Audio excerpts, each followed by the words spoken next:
అభద్రతా భావంతోనే చంద్రబాబు పూర్తి కాని పట్టిసీమను జాతికి అంకితం చేస్తున్నారని వైఎస్ఆర్ కాంగ్రెస్ పార్టీ ఆరోపించింది. పూర్తి కాని పట్టిసీమను ప్రారంభించడం అంటే 15 ఆగస్టు నాడు ప్రజలను మోసగించడమేనని ఆ పార్టీ నేతలు అంటున్నారు. తాడిపూడి డైవర్షన్తో పశ్చిమ రైతులకు అన్యాయం జరిగితే సహించమని, రైతులకు అండగా ఉండి పోరాడతామంటున్నారు. దీనిపై పూర్తి వివరాలను మా ఏలూరు ప్రతినిధి వినాయక్ అందిస్తారు. సగం కూడా పూర్తిగాని పట్టిసీమ ఎత్తిపోతల పథకానికి రాష్ట్ర ముఖ్యమంత్రి చంద్రబాబు నాయుడు మరికొద్ది కాసేపట్లోనే ఈ ప్రారంభోత్సవం చేసి జాతికి అంకితం చేయబోతున్నారు. దీని మీద ఇప్పటికే ఎన్ని విమర్శలు రావడం జరిగింది. 1400 కోట్ల రూపాయలతోటి జరుగుతున్న ఈ ప్రాజెక్టులో ఎంతో అవినీతి జరుగుతుందని ఇప్పటికే వైఎస్ఆర్సీపీ ఆరోపించడం జరిగింది. అయినప్పటికీ కూడా ఏమాత్రం లెక్క చేయకుండా ఇప్పటికే పూర్తిగాని పనులతోటి సగం పూర్తయిన పనులతోటి ఈ ప్రాజెక్టును జాతికి అంకితం చేయబోతున్న చంద్రబాబు నాయుడు తోటి మరికొద్ది కాసేపట్లోనే పట్టిసీమ రాబోతున్నారు. ఈ నేపథ్యంలో వైఎస్ఆర్ కాంగ్రెస్ పార్టీ జిల్లా అధ్యక్షుడు కొత్తపల్లి సుబ్బారావు మనతో ఉన్నారు. ఆయనతో మాట్లాడే అసలు పట్టిసీమ గురించి వైఎస్ఆర్సీపీ ఏమనుకుంటుందో తెలుసుకునే ప్రయత్నం. గతంలో ఏనాడైనా ఇలా ఈ విధంగా జరిగిందా? పూర్తిగాని పనులతోటి జాతికి అంకితం చేయడం చూస్తుంటే ప్రజలు మోసం చేసినట్టు అనుకోవచ్చా? ఆగస్టు 15 రోజునే ప్రజలను మోసం చేయడం అంటే ఇంతగా దారుణమైనటువంటి పరిస్థితి ఇంకోటి ఉండదు. మనం పట్టిసీమ ప్రాజెక్టు ఒకసారి మనం చూసినట్లయితే 1400 కోట్లు పైబడి దానికి శాంక్షన్ ఇవ్వడం జరిగింది. కేవలం ఈనాటి వరకు 400 కోట్ల రూపాయల వరకే పనులు కంప్లీట్ కావడం జరిగింది. అంటే 30%, 35% పనులు మాత్రమే ఈనాడు కంప్లీట్ అయినాయి. పట్టిసీమకి నీరు రావాలి అంటే పంపుల ద్వారా గోదావరిలోంచి నీరు రైట్ కెనాల్కి నీరు రావాలి. ఈనాటికి కూడా పంపులు కనీసం బిగించడం కాదు, పంపులు ఈనాటికి కూడా పట్టిసీమ చేరుకోలేదు. ఈ క్షణానికి కూడా పట్టిసీమ పంపులు చేరుకోలేదు. ఆ పనులు పూర్తి కాలేదు.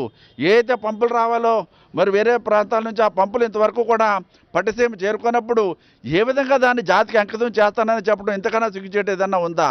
కనీసం పంపులే లేకుండా నీళ్ళే తోడకుండా ఏ విధంగా దాన్ని జాతికి అంకితం చేస్తారు?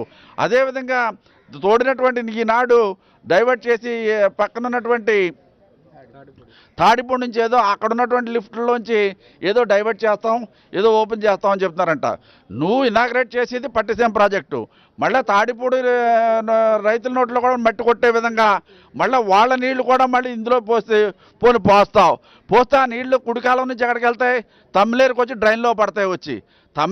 డ్రైన్లో పడతాయి తప్ప కృష్ణా జిల్లాకి నీరు వెళ్ళడానికి అవకాశం ఉందా అని ఈ సందర్భంగా సూటిగా చంద్రబాబు నాయుడు గారిని మరి తెలుగుదేశం పార్టీ ప్రభుత్వాన్ని నేను డిమాండ్ చేస్తున్నా.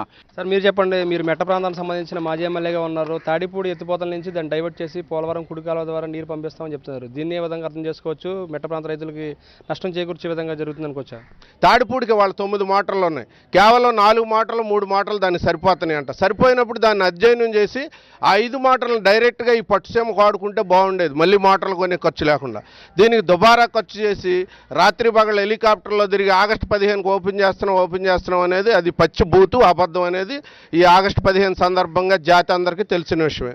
రెండో విషయం ఏంటంటే పక్కన తాడిపూటిని దాని కాలువలు పూర్తి అవ్వకుండా ఆ రైతులను ఇబ్బంది పెట్టి ఆ మెట్ట ప్రాంతంలో ఆళ్ళ చేస్తున్నారు. ఇప్పుడు పంటలు ఊడిసిన తర్వాత దాంట్లో మళ్ళీ పైప్స్ పెట్టి ఆ నీరుని ఇటు డైవర్ట్ చేసి వాళ్ళని ఇబ్బంది పెడుతున్నారు. అది రెండో పాయింట్. మూడో పాయింట్కి వచ్చేసరికి ఏంటంటే పక్కనే చింతలపూడి ఉంది ఎత్తిపోతల, దాని నుంచి 3 లక్షల ఎకరాలకి పశ్చిమ గోదావరి జిల్లాలో 2.5 లక్షల ఎకరాలకి కృష్ణా జిల్లాకి కూడా ఎస్టిమేట్ వేశారు. సగం పనులైన సగం ఎక్వైర్ చేశారు. ఈ కూడా పరిగణలోకి తీసుకోకుండా ఎంతసేపు జగన్మోహన్ రెడ్డి గారిని టార్గెట్ చేసినట్టు ఏదో నేను తీసుకెళ్ళి రాయలసీమకి నీళ్ళు తీసుకెళ్ళిపోతున్నాను, అదైపోతుంది ఇదైపోతుందని వేల కోట్లు వృధా చేయటం తప్ప ఇది సామాన్య రైతు ప్రతివాడు కూడా ఆలోచిస్తున్నాడు. ఈ దుర్మార్గాన్ని రాబోయే రోజుల్లో దీనికి బుద్ధి చెప్పడానికి కూడా అందరూ కూడా ఏం చేయాలనేది కూడా ఆలోచించుకోవడం జరుగుతుంది.